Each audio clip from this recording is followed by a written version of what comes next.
여러분 안녕하십니까? 뉴스타트 1부 시작합니다. 윤석열 대통령과 국민의힘 한동훈 대표가 오는 21일인 모레 용산 대통령실에서 만나기로 했습니다. 정진석 대통령 비서실장이 배석한 가운데 의제에는 제한을 두지 않을 것으로 알려졌는데요. 한 대표가 공개 요구한 김건희 여사 활동 자제 등이 논의될 전망입니다. 강민경 기자가 보도합니다. 윤석열 대통령이 다음 주 월요일인 오는 21일 오후 4시 반 용산 대통령실에서 한동훈 대표와 만납니다. 면담에는 정진석 비서실장이 배석하며 의제에도 제한을 두지 않기로 한 걸로 전해졌습니다. 윤 대통령이 한 대표를 만나는 건 지난달 24일 당 지도부와의 만찬 이후 약 4주 만으로 재보궐선거 이틀 만에 당정 간 물밑 조율을 거쳐 성사됐습니다. 김 여사와 관련해 명태균 씨가 각종 의혹을 제기하고 있는 데다 야당이 김 여사 특검법을 앞세워 공세 수위를 높이고 있는 상황에 대한 위기감이 반영된 걸로 보입니다.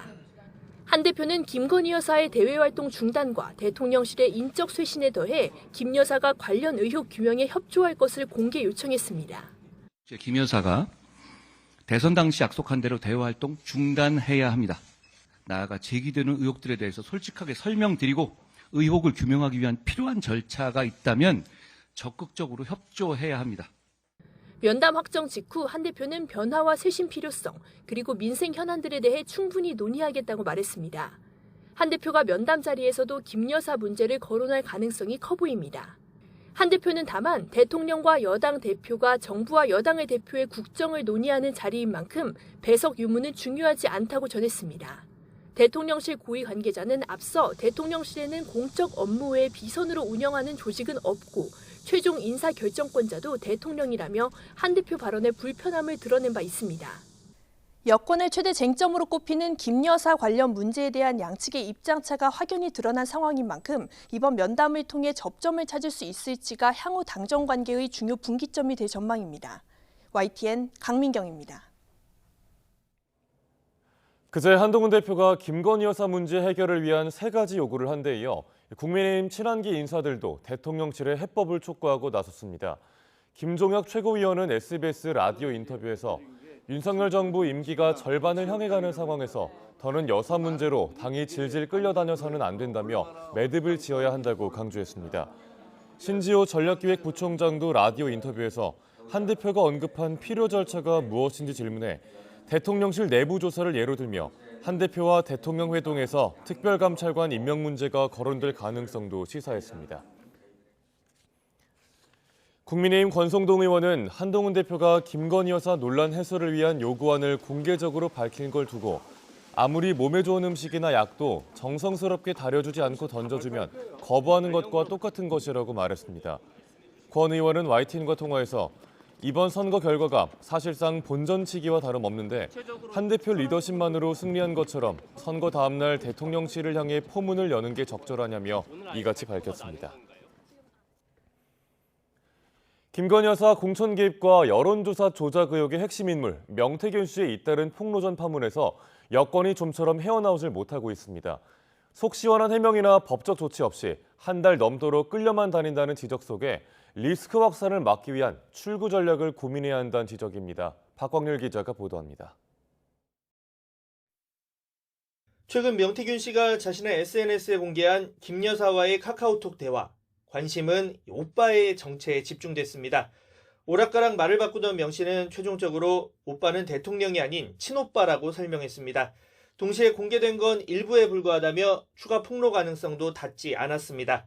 좀 화가 나서 야, 그 오빠가 대통령이야. 그랬더니 그게 또 올라갔대. 그냥 뭐 대통령이라고 다 방송을 해버렸대. 지금 전개하는 거는 에피타이저고 아마 장수가 많으니까 셀라보진 않았는데 꽤 많아요. 카톡하고 문자는 다 남아있으니까. 대화 공개가 적잖은 파장을 부른 이유는 김 여사와의 소통 흔적이 명 씨 주장 일부를 뒷받침하는 걸로 해석됐기 때문입니다. 그동안 윤 대통령 부부 등 여권 인사와의 인연을 강조하며 자신 역할론을 강조해온 명 씨 주장은 크게 2가지로 나뉩니다. 일단 2021년 6월 대통령을 처음 만난 뒤 대선 기간 수시로 정치적 조언을 했고 각종 사안에 영향력을 발휘했다는 부분입니다. 애초 김 여사 공천 개입 의혹이 발단이었지만 안철수 단일화, 이준석 대표와의 치맥 회동 등 비선 실세 논란으로 확전된 이유기도 합니다. 이 같은 주장이 허풍에 불과하던 친윤계와의 원격 설전에 발언 수위는 점차 높아졌습니다. 허장성세가 선거 결과에 실제 영향을 미칠 수 있겠습니까? 선거 당시에 제가 조직을 맡으면서 명태균 씨라는 이름을 들어본 적도 없거든요. 대부분 캠프에서 해결되지 못하는 일이 저한테 넘어옵니다. 저 얘기했잖아요. 여사 만났을 때 뭐라 그러대요. 인기 여배우가 46%라도 연말에 여우정 탄다는 보장이 있습니까? 아침에 전화가 오신다니까요. 스피커폰으로. 제가 그러면 스피커폰으로 온 거 녹음을 까줘야 사람들이 믿어요? 또 다른 이슈는 여론조사 문제입니다. 대선 경선 과정에서 당원 57만 명 안심번호 유출 경위는 물론 대가가 비공식적으로 지급됐다면 정치자금법 위반 소지 등을 따져볼 수 있습니다. 각종 미공표 여론조사에서 명 씨가 어떤 역할을 했는지 불법이나 탈법 여부 역시 쟁점입니다. 당 차원의 진상조사에 착수한 여당은 명태균 방지법 발의와 함께 재발 방지를 약속하며 현 지도부와 무관하다는 점을 거듭 강조했고 정치 브로커와 기회주의자들이 보수 정치와 국민의 힘에서 활개치는 것을 막겠습니다. 부끄러운 모습이나 추한 모습이 드러나더라도 진상을 규명하겠습니다. 야당은 김여사 특검법에 명 씨 관련 내용을 포함시키고 각종 의혹 제기를 이어가며 약한 고리를 놓지 않겠다고 벼르고 있습니다.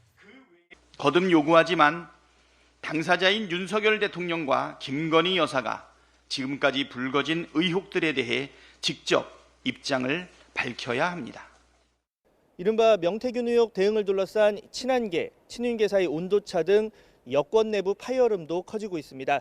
이 논란을 잠재우려면 선제적인 해명 등 근본적 대처가 필요하다는 요구 속에 윤 대통령과 한동훈 대표 면담 등을 통한 출구 전략 마련이 시급하다는 지적도 나옵니다. YTN 박광렬입니다.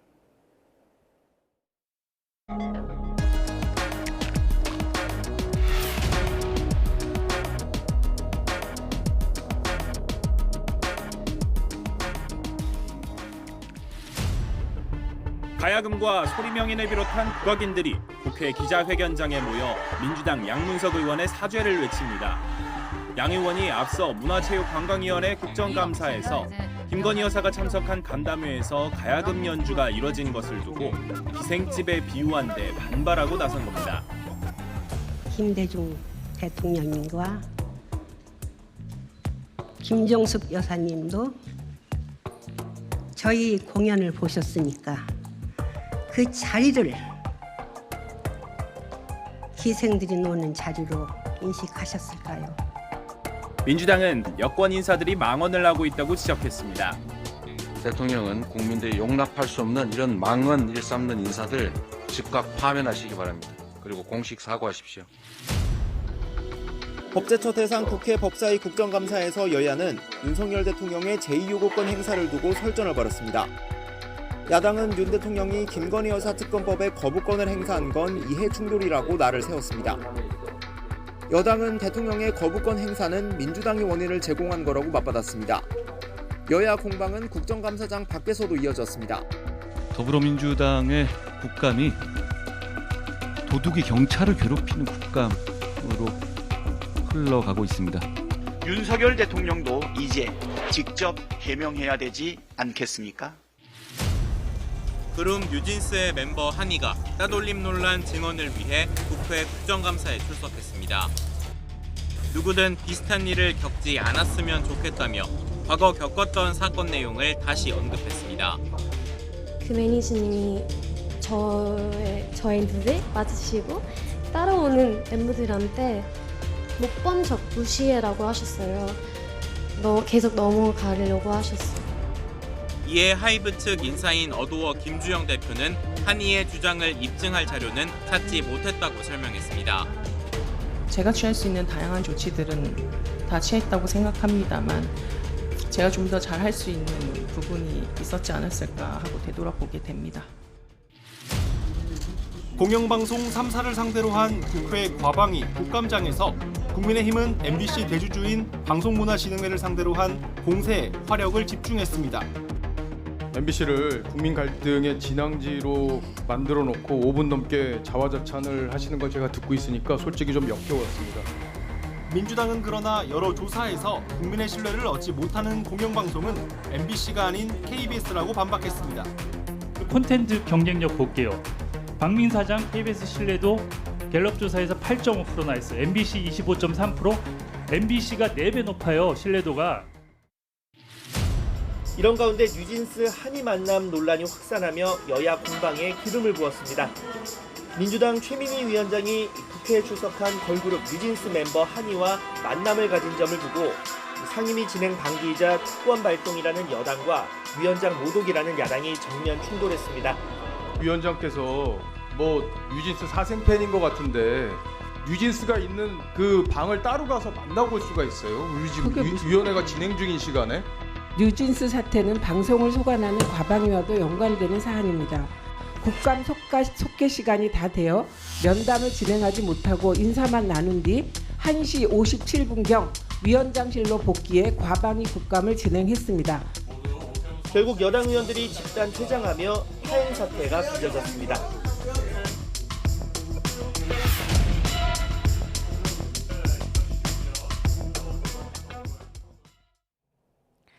더불어민주당 이재명 대표는 김건희 여사의 주가 조작 연루 의혹에 검찰이 불기소 처분을 내린 그제는 대한민국 법치의 사망 선고이라고 비판했습니다. 이 대표는 최고위원 회의에서 도둑을 지키라고 월급 주면서 경비를 고용했더니 이 경비가 떼도둑이 되어 곳간을 털었다며 이같이 말했습니다. 이어 이제 주인이 행동으로 나설 거라면서 국민이 가만히 계시지만 다 지켜보고 있고 때가 되면 행동할 거라는 걸 유념해야 한다고 강조했습니다. 국민의힘 한동훈 대표는 김건희 여사 특검법을 3번째 발의한 더불어민주당을 향해 거부될 걸 알면서 가능성과 현실성이 없는 행태를 반복하고 있다고 비판했습니다.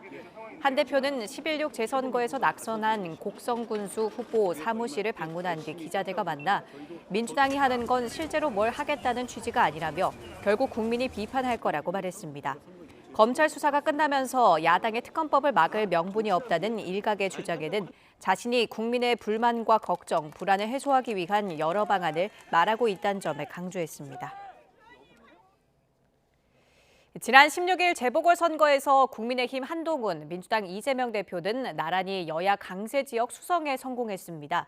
표면적으로는 나쁘지 않은 성적표인데 자세히 들여다보면 마냥 웃을 수만은 없는 결과라고 하는데요. 왜 그런지 김경수 기자가 전해드립니다. 기초단체장 4명과 교육감 1명을 뽑는 선거였지만 여야 당대표 리더십의 시험대이기도 했던 10월 16일 재보궐선거는 무승부로 끝났습니다. 여당이 인천 강화군과 부산 금정구, 민주당은 전남 영광군과 곡성군에서 승리하며 각자 강세 지역을 지켜낸 겁니다. 하지만 지역별 득표율을 살펴보면 여야 모두 뼈아픈 지점이 있습니다. 먼저 보수 초강세 지역으로 꼽히는 인천 강화군은 지난 4월 총선 때 27%포인트였던 여야 후보 격차가 6달 만에 8.8%포인트로 좁혀졌습니다. 강화에서도 그 압도적 열세를 벗어나서 상당한 접전을 하게 된 것도 우리 새로운 우리 민주당이 된 기대라는 생각이 듭니다. 남북 강대강 대치 여파로 인한 피해를 체감하고 있는 접경 지역인 만큼 정부의 대북 정책에 부정적 여론이 드러난 거 아니냐는 해석이 나옵니다. 여기에 정당 선거는 아니지만 교육감 선거에서 나타난 서울 표심도 국민의힘 입장에선 경고등이 켜진 셈입니다. 서울시 25개 구 가운데 보수 성향 후보가 이긴 곳은 4개에 불과했는데 수도권 민심 이반이 심상치 않다는 신호로 읽히는 겁니다. 지금 이대로 가면 너네 다 망한다. 나라 생각해서 너희에게 기회 한번 줄 테니 너희 한번 바꿔봐라. 라는 것이었습니다. 변화와 쇄신하라는 것이었습니다. 조국혁신당과 진보당의 거센 도전 속에 호남을 지켜낸 민주당도 마냥 웃지만은 못하는 사정이 있습니다. 이재명 대표가 지원 유세에 적지 않게 공들였던 영광군에서 후보 득표율이 절반을 넘기지 못하며 대한 야당들의 공간을 허용한 겁니다. 의미를 잘 새겨서 더 나은 세상, 더 나은 우리 국민들의 삶을 개척하도록 최선을 다하겠습니다. 전담에서 다른 야권 정당들과의 경쟁을 좀 치열했는데 좀 어떻게 평가를 하십니까? 대권 도전을 노린 외연 확장 전에 안방을 튼튼히 다져야 하는 이 대표 입장에선 고민스러운 지점입니다. 명태균 의혹 등 여권 악재와 야권 후보 단일화로 접전이 예상됐던 부산 금정구 선거 결과 역시 민주당 입장에선 아쉬운 대목입니다. 이재명 대표와 조국 대표가 단일화를 하고 정권 심판론을 이 선거의 핵심으로 끌어오는 등 굉장히 판을 키운 선거였습니다. 선거 결과는 22%가 넘는 국민의힘의 압승이었습니다. 한동훈, 이재명 대표 모두 당권을 쥐인 뒤 치른 첫 선거에서 치명상은 피했지만 이번 재보선 결과가 이들에게 적지 않은 숙제를 남겼다는 게 대체적인 평가입니다. YTN 김경수입니다.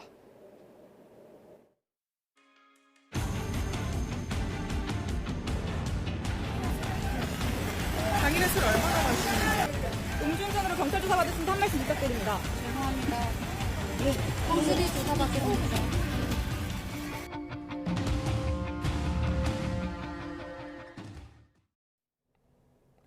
술을 마시고 차를 몰다가 접촉사고를 낸 혐의를 받는 문재인 전 대통령의 딸 다혜 씨가 사고 13일 만에 서울 용산경찰서에 출석해 조사를 받았습니다. 어제 오후 1시 40분쯤 모습을 드러낸 문 씨는 4시간여 동안 조사를 받고 나와 음주운전 경위와 조사 내용을 묻는 취재진에게 죄송하다고 답하며 경찰서를 떠났습니다. 조사에 앞서 공개한 사죄문에서 문 씨는 해서는 안 될 큰 잘못을 했다며 다시는 이런 일이 없도록 반성하며 살겠다고 말했습니다. 경찰은 문 씨를 상대로 음주운전 경위와 신호 위반 여부 등을 조사했는데 대부분 혐의를 시인한 걸로 전해졌습니다.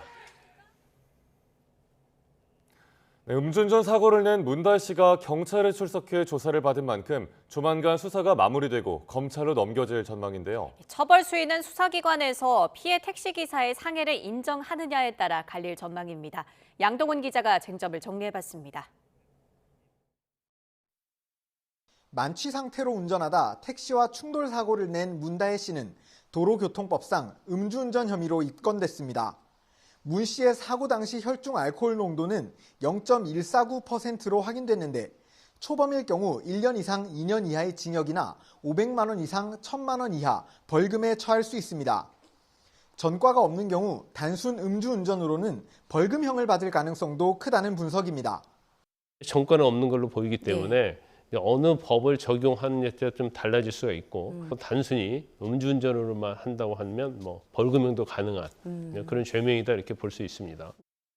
문 씨에게 추가로 적용될 가능성이 있는 혐의는 교통사고 처리 특례법상 치상 혐의와 특정범죄 가중처벌법상 위험운전 치상 혐의가 있습니다.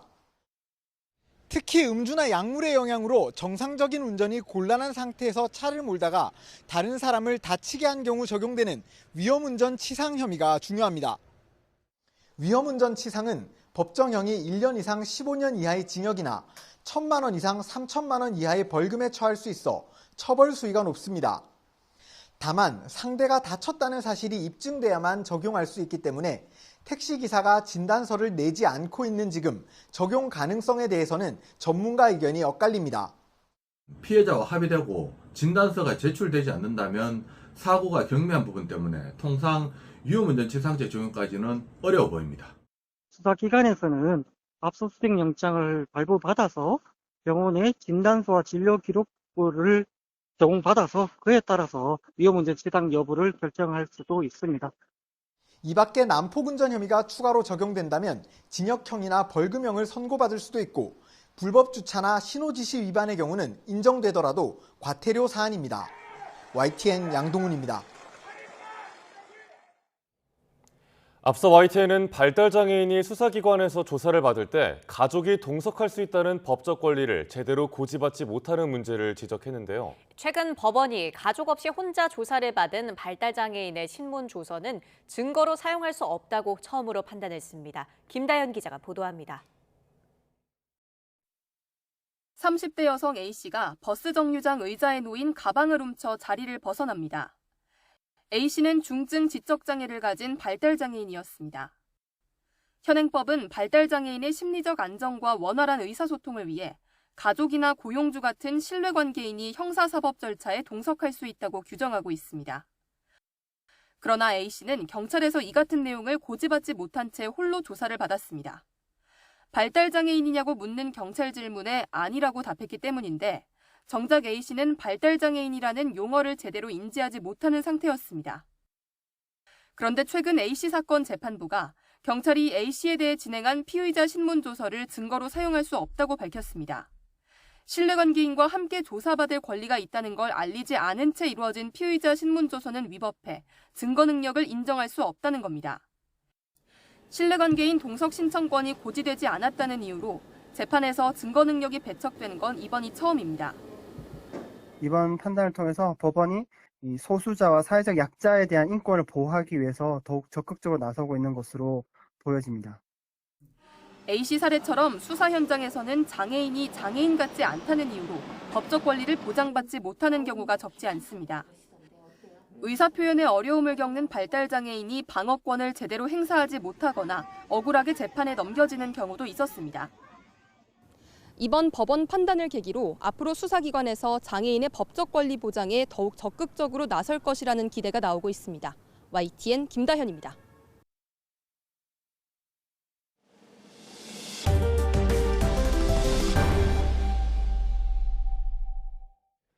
주말까지 내린 비가 계절을 깊은 가을로 이끌 전망입니다. 앞으로는 아침 공기가 급격히 차가워지겠습니다. 또 추위도 일찍 찾아올 걸로 보여 가을을 느낄 수 있는 시기는 무척 짧을 걸로 보입니다. 정혜윤 기자입니다. 전국에 내린 비로 이번 휴일에는 날씨가 또 한 번 급변할 것으로 보입니다. 예년보다 온화하던 날씨에서 예년보다 쌀쌀한 날씨로 뒤바뀌는 겁니다. 주말 밤사이 북서쪽 상공으로 영하 10도 이하의 찬 공기가 남하할 전망인데 이로 인해 찬바람이 강해지고 기온이 큰 폭으로 떨어지겠습니다. 상가는 물론 내륙도 아침 기온이 한 자릿수로 내려가고 낮 기온도 비가 내리기 전보다 5도 이상 떨어질 전망입니다. 북쪽에 찬 공기가 남하하면서 기온이 큰 폭으로 떨어지겠고 바람도 점차 강해지면서 체감 온도는 더욱 낮겠습니다. 이후에는 계절이 빠르게 깊은 가을로 접어듭니다. 서울 아침 기온이 10도 안팎, 낮 기온이 20도 안팎으로 예년 수준을 유지하겠습니다. 쌀쌀한 가을 날씨는 이달 하순과 다음 달 상순, 중순까지 이어질 것으로 보입니다. 하지만 다음 달 하순부터는 겨울철에 영향을 주는 찬 대륙 고기압이 주기적으로 확장하며 예년보다 추운 날씨가 일찍 찾아올 수 있습니다. 이제 11월은 이동성 고기압과 상층 찬 공기압의 영향을 주기적으로 받아 기후 변도 폭이 크겠으나 하순에는 대륙 고기압이 일시적으로 확장하면서 기온이 큰 폭으로 떨어질 때가 있겠습니다. 특히 올해는 겨울이 시작하는 12월에도 시작부터 강추위가 예상되는 상황. 따라서 실제 가을다운 날씨를 즐길 수 있는 시간은 한 달이 채 안 될 가능성이 큽니다. YTN 정혜윤입니다.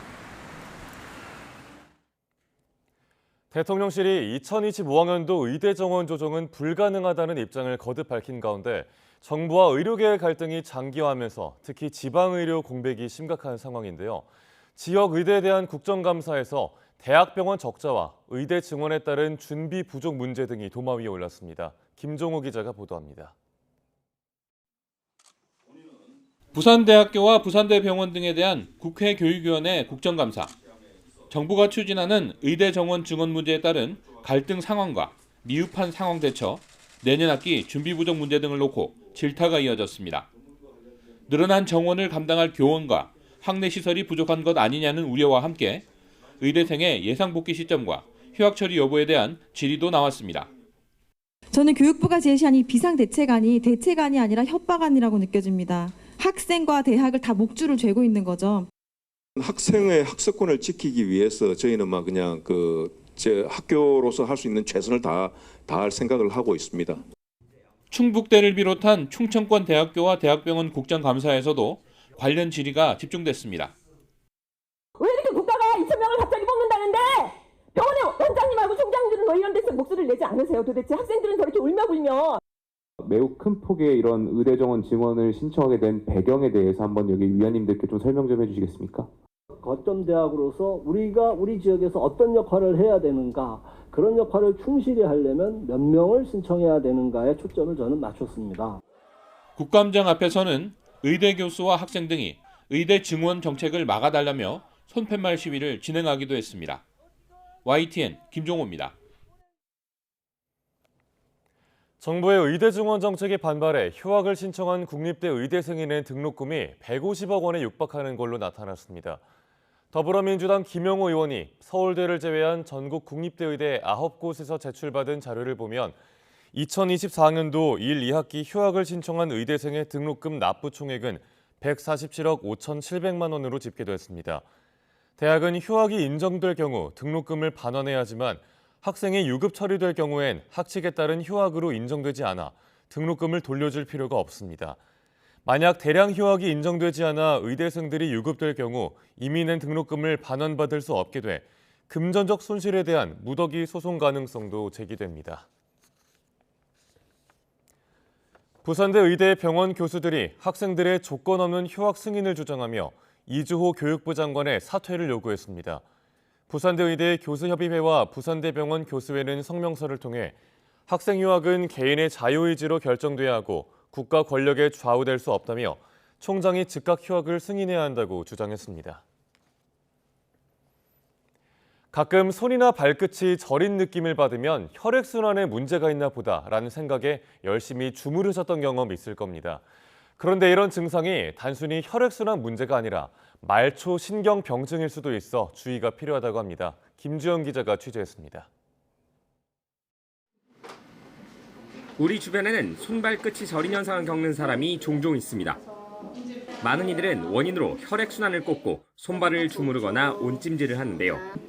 전문가들은 혈액순환이 아닌 말초신경병증도 원인으로 의심해봐야 한다고 강조합니다. 말초신경병증이란 몸의 말단부인 팔다리의 신경에 손상이 생기면서 유발되는 병인데요. 그 종류도 다양합니다. 손목 터널 증후군처럼 신경이 인대 등 다른 조직에 눌려 발생하는 압박성 말초신경병부터 당뇨나 술이 원인이 돼 발생하는 여러 신경병, 폐렴이나 장염 이후 발생하는 길랑발해 증후군 모두 말초신경병증 가운데 하나입니다. 신경 전도 검사 등을 통해 정확한 원인을 찾아내는 것이 중요한데요. 광범위한 검사를 거쳐도 25% 정도는 원인을 찾지 못하는 상황입니다. 원인을 알 수 없는 경우가 4명 중에 1명, 한 25%는 원인을 모르는 경우들도 있다고는 하고요. 증상을 치료하지 않으면 통증이나 감각 이상이 점점 심해지고 이것 때문에 삶의 질이 많이 저하되기 때문에 아예 말초신경병에 걸리지 않도록 예방하는 것이 중요한 이유입니다. 전문가들은 흔한 원인인 당뇨를 적극적으로 관리해야 한다고 강조합니다. 또 술을 멀리하고 혈액순환에 방해가 되는 꽉 끼는 옷, 신경에 압박을 주는 자세도 피하는 것이 좋다고 설명합니다. YTN 김주영입니다. 높은 채소값이 이어지는 가운데 김장철이 다가오면서 소비자들의 걱정이 커지고 있습니다. 고춧가루나 생강 같은 김장 양념 재료의 가격들이 그나마 하락하고 있지만 주재료인 배추와 무의 가격은 여전히 고공행진 중인데요. 오동권 기자가 김장 재료 가격을 미리 점검해봤습니다. 김장철을 앞두고 꼼꼼히 재료를 살피는 소비자들. 여전히 높은 배추 가격이 야속합니다. 손자 김치를 해줘야 되는데 작년보다 좀 많이 올라서 올해는 김치값을 좀 받아야 할 것 같아요. 안 먹었어요, 김치. 양배추 김치 다만 먹고. 비싼 배추 김치를 피해 다른 재료를 찾지만 무와 열무의 가격도 만만치 않습니다. 이 무도 마찬가지입니다. 배추처럼 작황이 좋지 않으면서 지난해 평균이 2,400원 정도인데 어느새 3,200원, 한 40% 정도 올랐습니다. 지난해 평균가와 비교해 최근 배추와 무, 열무의 가격은 대부분 30% 이상 오른 채 거래되고 있습니다. 반면 다른 김장 재료인 생강이나 굵은 소금, 파, 새우젓 등은 하락세입니다. 양념 재료의 가격은 비교적 떨어지고 있지만 주재료는 여전히 평년보다 비싼 만큼 김장을 앞둔 소비자의 걱정은 커지고 있습니다. 김장할 때 제일 중요한 비용은 그러면은 배추가 제일 많이 비중을 차지할 것 같아요. 근데 이렇게 비싸서 좀 걱정이긴 한데. 농림식품부는 10월 말부터 공급량이 늘면서 가격이 안정될 것으로 전망하고 있습니다. 10월 하순부터는 무, 배추 그리고 시설 채소 공급량은 증가될 것으로 전망을 하고 있습니다. 하지만 폭우 등 기상 상황에 따라 공급 예측은 언제든지 변할 수 있어 가격 안정을 확신하기는 어려운 상황. 정부는 김장 재료 공급 확대와 할인 지원 등을 담은 김장 재료 수급 안정 대책을 이번 달 안에 발표할 예정입니다. YTN 오동건입니다. 연말 인사철을 앞두고 주요 기업들의 분위기가 벌써 뒤숭숭합니다. 경기 침체 장기화로 경영 환경이 어려워지면서 일찌감치 인사 칼바람이 불고 있기 때문인데요. 최하영 기자가 전해드립니다. 올해 3분기 시장 기대보다 낮은 실적에 송구하다며 사상 처음 실적 반성문을 쓴 삼성전자. 반도체 수장의 이례적인 사과는 고강도 쇄신과 함께 인사 칼바람의 예고편으로 해석되고 있습니다. 업계 안팎에선 연말 임원 인사에서 30%가량 인원 감축이 이루어질 것이란 전망이 나옵니다. 인사 관련해서 좀 파격적인 인사 있으다는데 그룹 구조조정으로 군살 빼기 중인 SK는 다음 달 조기 사장단 인사설이 제기되고 있습니다. 이미 주요 계열사에는 임원수 감축 지침이 내려온 것으로 전해집니다. 여기에 최근 SK텔레콤은 직원 퇴직 위로금을 최대 3억 원으로 올렸고 배터리 업체인 SK온도 사상 처음 희망퇴직을 받고 있습니다. 유통업계도 감원바람이 거셉니다. 롯데의 편의점 계열사인 세븐일레븐이 36년 만에 처음으로 희망퇴직을 단행하는 등 온라인과 면세점에 이어 오프라인까지 대대적으로 인력 감축에 나섰습니다. 국내와 해외에서 이런 고물가 고금리로 큰 어려움을 겪고 있기 때문에 우리 기업들이 불황에 대비해서 가장 큰 고정비를 차지하는 인건비를 줄이고 기업이 생존하기 위해서 경영 환경 악화에 기업들 저마다 몸집 줄이기에 나서면서 다가올 연말 인사의 칼바람은 그 어느 때보다 매서울 것으로 보입니다. YTN 최하영입니다. 배달업에 종사하는 이륜차 운전자들의 안전운행을 위해 추진된 안전교육이 사실상 유명무실한 수준에 머무르고 있는 것으로 드러났습니다. 한국교통안전공단이 국회 국토교통위 안태준 의원에게 제출한 자료를 보면 공단은 올해 라이더 1,000명을 교육할 예정이었지만 현재까지 7%에도 못 미친 것으로 나타났습니다. 배달 안전교육은 8월부터 시작됐는데 교육 접수 부진으로 3회는 취소됐고 그나마 진행한 교육도 15명 모집에 3명만 참석하는 등 저조한 참여율을 보였습니다.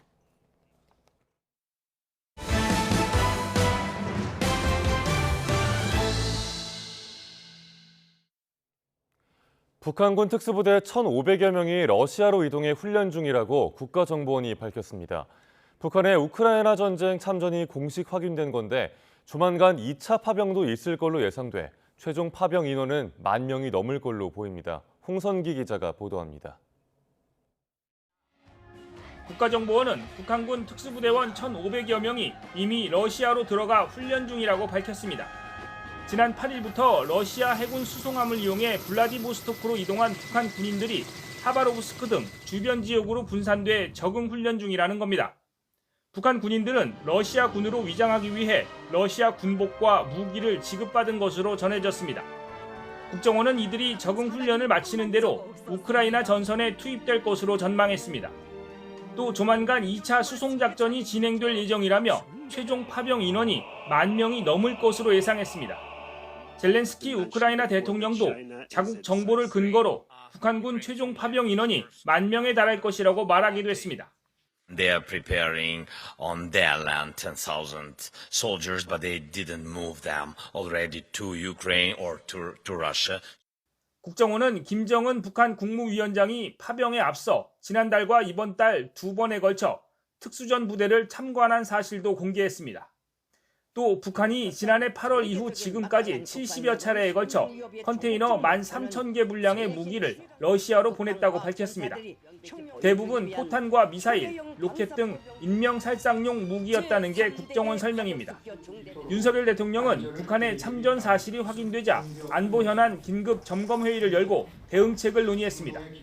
대통령실은 실제 파병까지 이루어진 현 상황을 중대한 안보 위협 상황으로 보고 국제사회와 함께 모든 수단을 동원해 대응할 것이라고 밝혔습니다. YTN 홍성기입니다. 북한이 러시아군을 지원하기 위해 대규모 특수부대 파병을 결정하고 이미 일부를 러시아로 이동시켰다는 국가정보원의 발표에 러시아는 공식적인 반응을 보이지 않았습니다. 크렘린궁과 러시아 외무부, 국방부 등은 현지 시간 18일 저녁까지 북한군 1,500명이 이미 러시아 블라디보스토크로 1차 이동했다는 국정원 발표 이후 관련 성명을 내지 않고 있습니다. 반면 우크라이나는 러시아가 더 크고 긴 전쟁을 원하면서 동맹국들을 전쟁에 끌어들이려 한다는 사실이 다시 입증됐다고 말했습니다.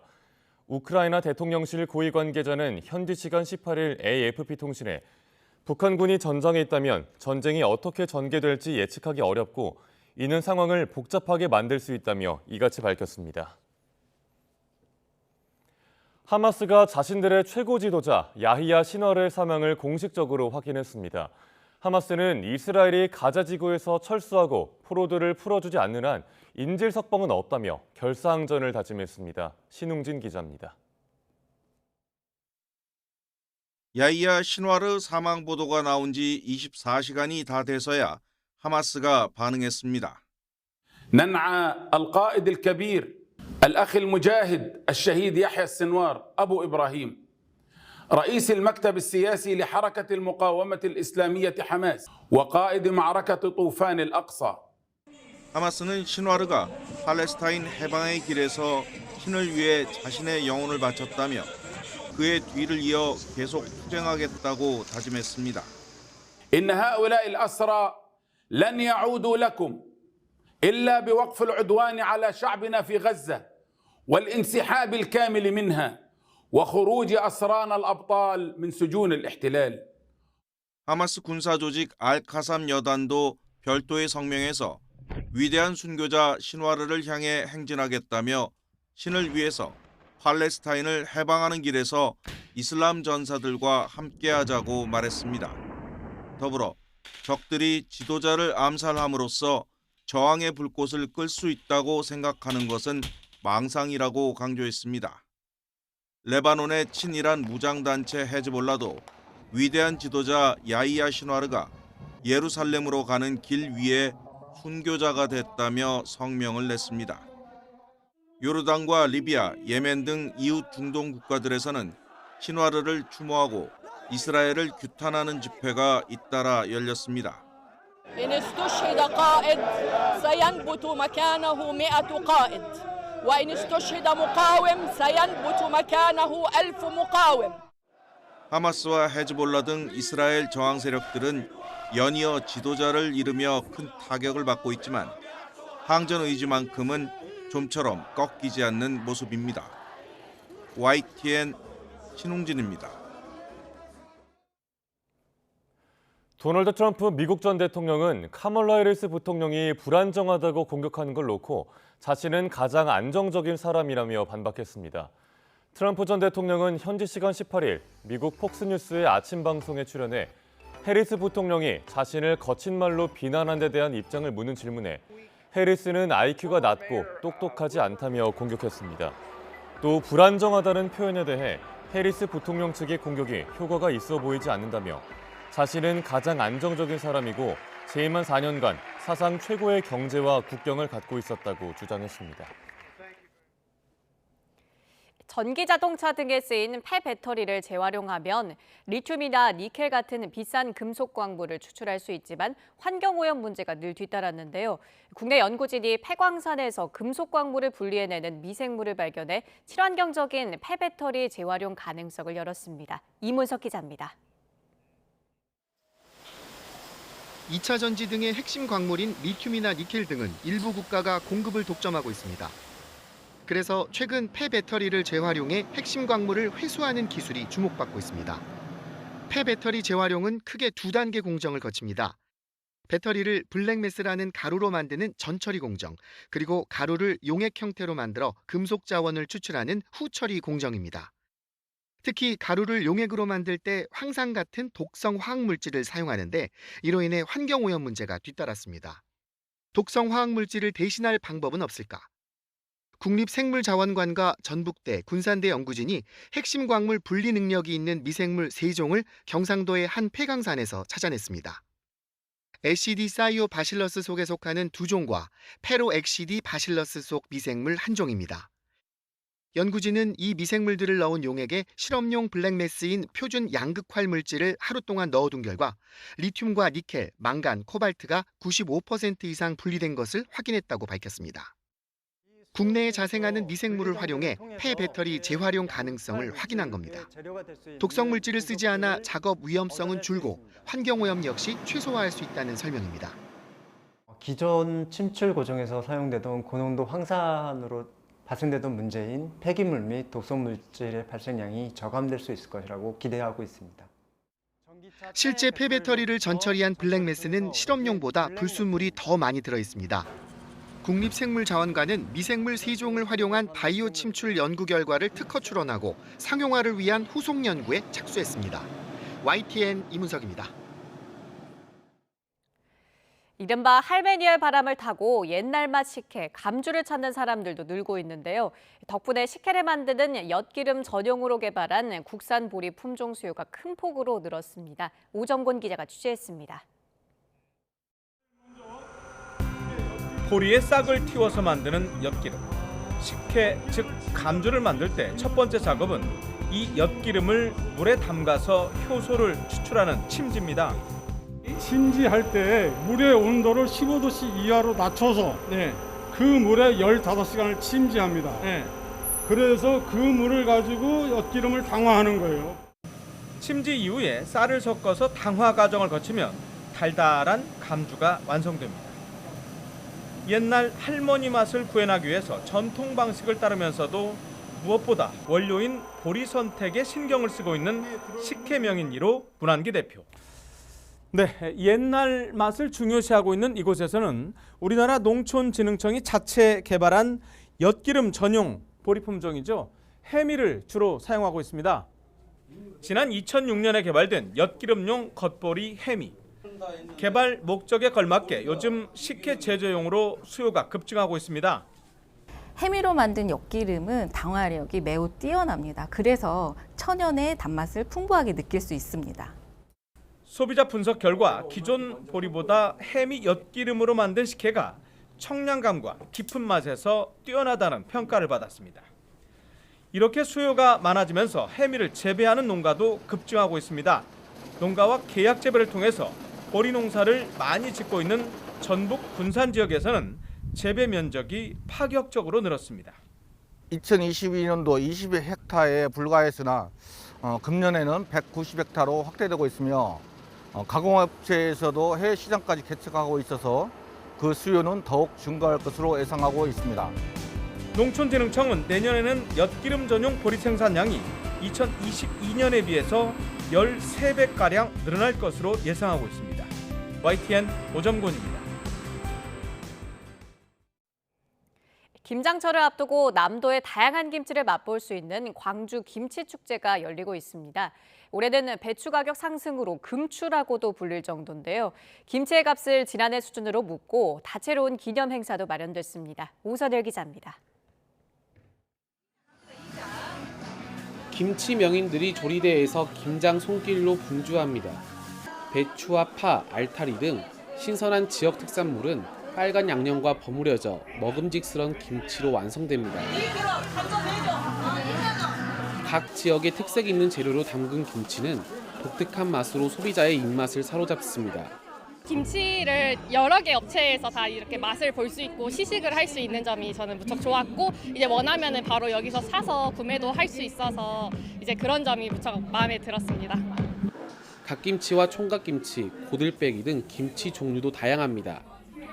금추로 불릴 정도로 가격이 오른 배추김치도 지난해와 비슷한 가격에 판매하면서 소비자들의 발길이 이어졌습니다. 스타 푸드 셰프쇼 봤고, 그리고 김치 명인들 부스 돌아다니면서 김치 샀는데 생각보다 너무 맛있어가지고 감동했습니다. 김치를 주제로 전국에서 처음으로 시작된 31번째 광주 김치축제가 막이 올랐습니다. 김치 요리 시식과 김치 담그기 등 다채로운 행사도 마련됐습니다. 올해는 유명 요리 경연대회 프로그램에서 인기를 끈 스타 요리사들도 참여합니다. 채소값이 많이 오르고 그래서 우리 가정에 많은 부담이 될 텐데, 이런 김치축제에 오셔서 김치도 사가시고 또 맛도 보시고 이런 나만의 밥상, 김치밥상을 열어줬으면 좋겠습니다.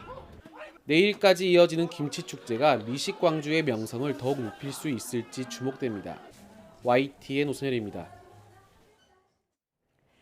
올해 유난히 길었던 여름 폭염 때문에 가을꽃 개화가 늦어지는 경우가 많은데요. 전북 익산에서는 국화축제가 일단 시작됐는데 꽃이 만개하는 건 축제 중간에야 가능할 것 같습니다. 김민성 기자가 취재했습니다. 전북 익산 천만송이 국화축제가 열리는 중앙체육공원. 화분 12만 개가 준비됐는데 이제 막 한 땀 한 땀 손으로 수놓은 듯 아직은 도화지가 파랗습니다. 세월은 흐르던데 가을의 여왕 국화는 이제야 기지개를 켜나 봅니다. 전주에서 저희 시어머니 모시고 국화축제를 왔는데요. 너무 좋고 향기도 좋고 한데 꽃이 조금 덜 피어서 아쉬웠고 그래서 저희 27일까지 한다고 그래서 그때 다시 한번 또 오겠습니다. 올해 21주년이 된 익산 천만송이 국화축제의 마스코트는 이제 곧 갖가지 빛깔로 가득 찰 조형물들입니다. 용마루를 얹은 백제 왕도문과 무왕의 이야기가 깃든 미륵사지 석탑까지 곳곳이 사진 포인트입니다. 비가 오락가락하지만 코끝으로 전해지는 국화내음, 가을의 정취까지 씻어내진 못합니다. 비가 올 줄 알고 걱정을 했는데 날씨가 개어서 너무 기분이 좋고요. 이렇게 꽃향기 맡으니까 아기도 되게 좋아하고 예쁜 조형물도 많아서 가족들이 즐기기에 참 좋은 것 같습니다. 올해 축제장에 설치된 국화 작품은 전시 방식을 바꿔 입체적인 아름다움을 끌어올렸다고 합니다. 정원을 다양하게 조성한 만큼 국화가 다 피는 다음 주 초쯤이면 볼거리가 더 풍성해질 전망입니다. 올해 천만송이 국화축제장은 한국 정원과 유럽 정원 등 도심 정원을 테마로 만들어졌습니다. 공연과 체험 등 다채로운 프로그램으로 가득한 축제를 준비했으니 아름다운 추억 많이 만들어 가시길 바랍니다. 축제는 오는 27일까지 열흘 동안 이어지고 그 이후에도 미륵사지와 익산역 등 익산 곳곳에서 국화 전시가 계속될 예정입니다. YTN 김민성입니다. 올해 89살인 원로 배우 이순재 씨가 건강 문제로 공연 중인 연극에서 하차하기로 했습니다. 제작사 파크컴퍼니는 SNS를 통해 담당 의사로부터 3개월 동안 휴식이 필요하다는 소견을 받아 연극 고도를 기다리며의 이순재 출연분을 취소한다고 공지했습니다. 지난 10일 이순재 씨는 휴식하라는 의사 권고에 따라 당일 공연을 취소했고 이후 13일에도 의사 소견에 따라 20일까지 공연을 취소한 바 있습니다. 가왕 조용필 씨가 공식 유튜브 채널을 통해 발매 예정인 정규 20집 앨범 타이틀곡 그래도 돼의 뮤직비디오 일부를 공개했습니다. 뮤직비디오에는 배우 박근영과 전미도, 이솜과 변요한 등이 출연했습니다. 조용필 씨는 오는 22일 20번째 정규 음반을 발매한 뒤 다음 달 말부터 이를 기념하는 콘서트를 진행할 예정입니다. 독도가 빠져있거나 5.18을 유해한 반동이라 표현하는 등 논란을 산 대한민국 역사박물관 발간물을 박물관청이 수정하겠다고 밝혔습니다. 한수 역사박물관장은 어제 국회 문화체육관광위원회 국정감사에서 김진현 세계평화포럼 이사장이 집필한 대한민국 100년 통사에서 지도에 독도를 표기하지 않은 건 명백한 잘못이라 생각한다며 이같이 말했습니다. 이어 더불어민주당 김윤덕 의원이 5.18은 확실히 민주주의 기반 강화를 가로막고 그 결과가 국가의 유해한 반동이고 반영이었다는 서술이 역사 왜곡이라 지적하자 누리집을 통해 제공하는 전자책에서 바로 수정하겠다고 답했습니다. 박근혜 정부 당시 한강 작가를 비롯한 일부 문인들을 각종 사업에서 배제하라는 지시를 받았던 한국문학번역원의 전수용 현 원장이 블랙리스트 같은 일은 있어선 안 된다고 생각한다고 밝혔습니다. 전 원장은 어제 국회 문화체육관광위원회 국정감사에서 지난 2014년에서 2016년 사이 문체부가 번역원의 해외 교류 지원 사업에서 한 작가 등 특정 작가들을 배제하도록 지시를 내리는 게 맞냐는 민주당 이모경 의원 질의에 그렇다고 답했습니다. 전 원장은 다만 당시 번역원이 배제를 실행하진 않아 국제적으로 문제는 없었다고 덧붙였습니다. 제주도 해상 발사를 준비 중이던 국내 우주기업 페리지 에어로스페이스가 준궤도 시험 발사를 내년 초로 연기한다고 밝혔습니다. 페리지 에어로스페이스는 자체 개발한 준궤도 시험 발사체 블루웨일 0.4를 10월 중에 시험 발사할 계획이었지만 최종 리허설 단계에서 보안사항이 발견돼 연기한다고 밝혔습니다. 페리지는 시험 발사체가 5개월 이상 바다 환경에 장기 노출되고 반복적인 엔진 점화 장치 시험으로 내구성이 떨어진 걸로 추정한다고 설명했습니다. 이어 발사 안정성을 보완한 뒤 최적의 기상 조건 등 외부 환경을 고려해 내년 1분기에 시험 발사를 재추진할 예정이라고 덧붙였습니다.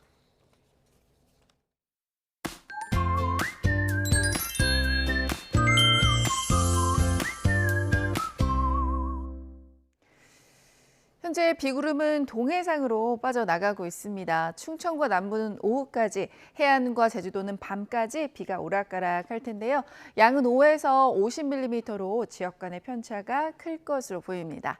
오늘 전국이 흐린 가운데 충남 서해안은 강풍주의보가, 또 동해안과 제주도 해안에 계신 분들은 너울성 파도를 유의해 주시기 바랍니다. 현재 기온 살펴보겠습니다. 현재 서울이 15.9도, 부산은 23.2도고요. 낮 기온은 서울이 21도, 세종과 청주, 대전이 20도, 부산은 24도로 예상됩니다. 내일은 서울의 아침 기온이 8도까지 뚝 떨어질 전망입니다. 날씨였습니다. 뉴스타트 1부 마칩니다. 잠시 후 2부가 이어집니다. 시청해주신 여러분 고맙습니다.